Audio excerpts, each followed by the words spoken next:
direct consequences for people, for individuals, are that you would very likely, I can't say yes, no, because we don't have the information, but probably the food we import would be chemically treated, would be genetically modified, would have no labels. You wouldn't know exactly what's in your food. You could buy chicken that had been rinsed in chlorine. You could have beef that was raised with hormones. You could have biosynthetic food made out of one gene of a plant, another of an animal, and this would not be labeled. The Americans definitely want to get rid of geographical indications. That means you couldn't sell your ham as Serrano ham. It's just ham. A wine might still have a geographical indication, but for example, they say champagne is a generic name. You can make champagne in California. It doesn't have to come from the region of Champagne in France. In the area of health, the pharmaceutical companies are trying to get rid of generic drugs. They have already succeeded in forcing the generic drug companies to repeat all of the clinical trials that they have already had to do with the same identical medicine, but which has a brand name. To make it a generic drug, you have to start all over again, clinical trials, blind tests, etc. So medicine would become much more expensive. In the area of agriculture, again, it is very likely that we would lose a great many farmers, because if we lower the tariffs on agriculture, we will have a flood of American corn and basic grains flooding into Spain, and that will ruin a lot of farmers, exactly the way the campesinos in Mexico were ruined by the North American Free Trade Agreement, the NAFTA. There would be other impacts which it's impossible to say now exactly what they would be. But the European Commission began by saying, oh, this will mean an increase of GDP, and every European family of 4 people will have an extra 560 euros. But this study that they conducted has been completely disproven. It has been shown to be based on models which are totally unrealistic. They used a model in which, you'll not believe this, but in which unemployment does not exist. It's always full employment, because if there are no jobs in this sector, there will be jobs in another sector, etc. So that's the kind of model they used.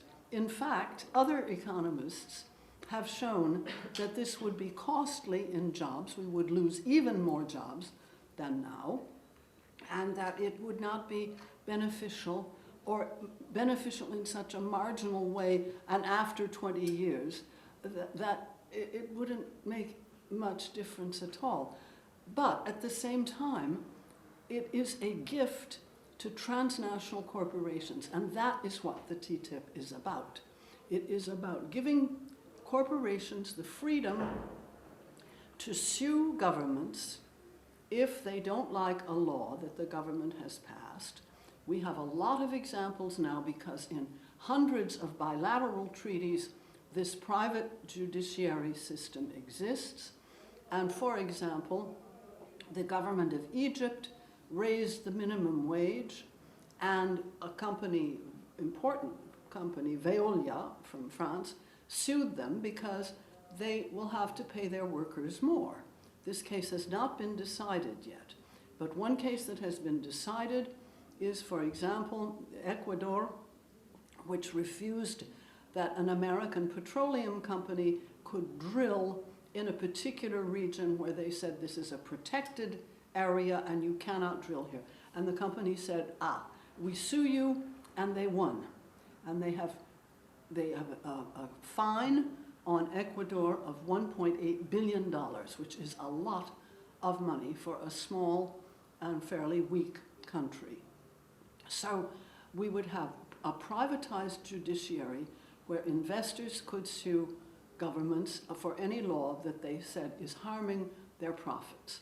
The other thing is that the corporations want to be present where and when the regulations are made, so that if you have, as we have, Volkswagen, which is emitting far more CO2 than they said. Everybody knows about the Volkswagen scandal now. This would become legal, probably, because if the corporations were making the laws, they would make laws to suit themselves. And they say we want to harmonize the regulations, but that means towards the bottom. And in general, not always, but in general, European regulations are stronger and more protective than American ones, which are here. I like to give the example of chemicals, where in the last several decades, Europe has got rid of 1,200 chemicals which are forbidden on our markets. And during the same period, the Americans have only got rid of 5. And it's up in the system of the Americans, it's up to the agency that should regulate chemicals to say within a period of 3 months, this is illegal and you have to take it off the market. And it's very hard to get that from the regulatory agency within a short period. Whereas in Europe, we say, we have doubts about the safety of this product or this process. And therefore we will say no until we have proof that it's safe. You see, it's the opposite system. In the US, it's safe until it's proven harmful. In Europe, it is harmful until it's proven safe. So all of these things would change our daily lives. And for the rest, I mean, I can't tell you the detail because the documents are secret. It hasn't been signed yet. Even our representatives are prevented from knowing very much. They have to swear that they will not disclose what they read in the secret room, and they cannot be very helpful. It's not their fault. But it really is a threat to democracy, and it is a gift to the transnational corporations, which are already, as you know, extremely powerful.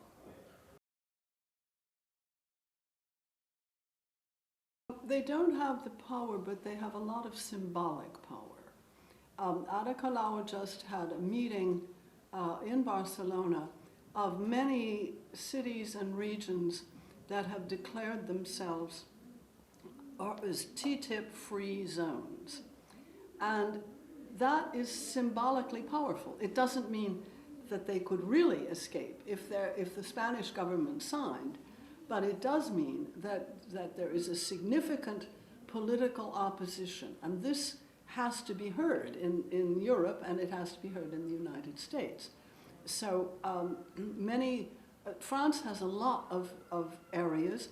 We began this in France in 2004 and 5 because we had an anti-general agreement on trade in services campaign.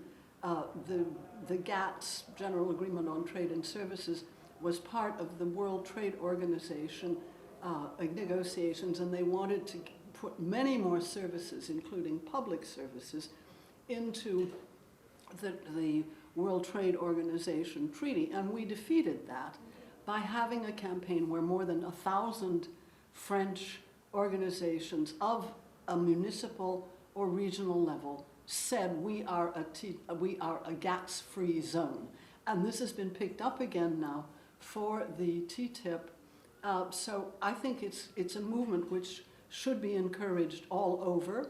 And as soon as enough European countries have enough municipalities, this will be a great pressure on the European Commission, just as the marches and the number of signatures in Europe has been already a pressure.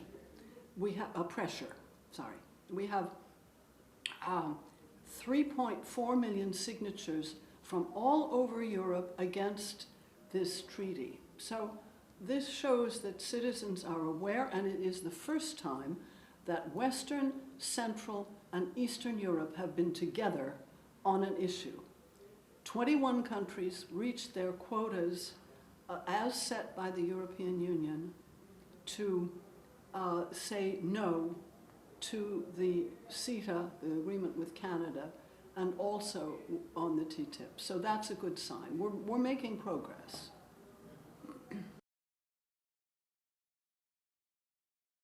Look, I mean, questions about the future, I can't answer them any better than anybody, you know. I mean, it's not, but I think the more movements like this there are, and there are several. There is one that's called Plan B.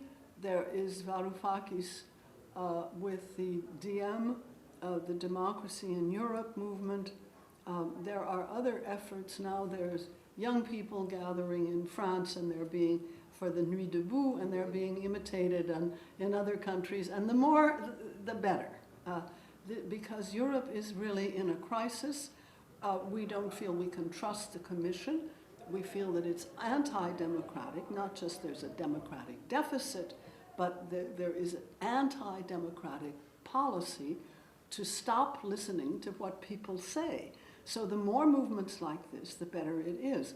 And the Varoufakis DM movement says we're going to try to do this in stages for another 10 years.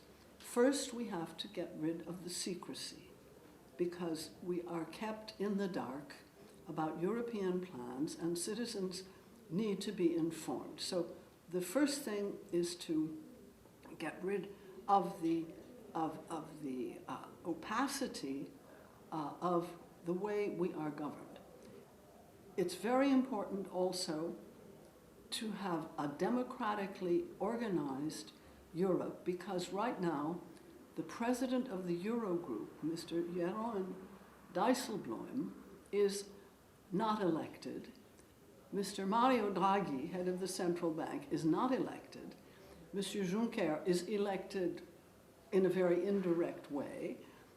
So you only have the parliament, but the people who have the real clout are mostly unelected bureaucrats. And they just live in the world of their own. They're up there in the stratosphere somewhere making rules, and then everybody learns about them too late, and we don't have a discussion. There's something very dangerous that has just happened, but we didn't have time to organize against it, and that's the law on business secrecy, the directive on business secrecy, where if you disclose anything about a business, that business can sue you if you're a whistleblower. And it's ironic because right now, this week, there are 2 young men being tried in Luxembourg because they were the ones who took the information that allowed us to know about LuxLeaks. LuxLeaks is the name for the Luxembourg system, where they made agreements with dozens, if not hundreds, of companies, so that those companies could put all their profits in Luxembourg in tax terms and pay very, very small rates of tax. So we've had a parliamentary report in France that says if we didn't have tax havens like this, the government would have at least 60 to 80 billion euros extra every year to put in the budget. That's what we need for Social Security, that's what we need for schools, and we're not receiving these taxes. So we have to have a tax system which functions for the largest corporations. We have to have a tax system which says to rich individuals, you have to stop using tax havens, etc.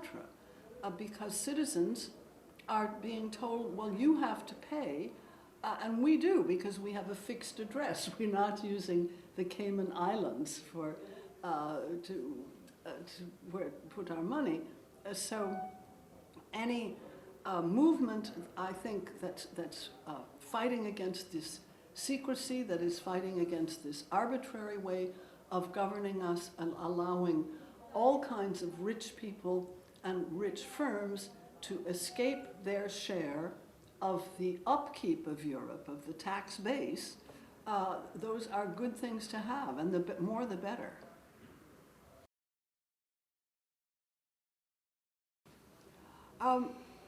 People always want to know, well, when are things going to change?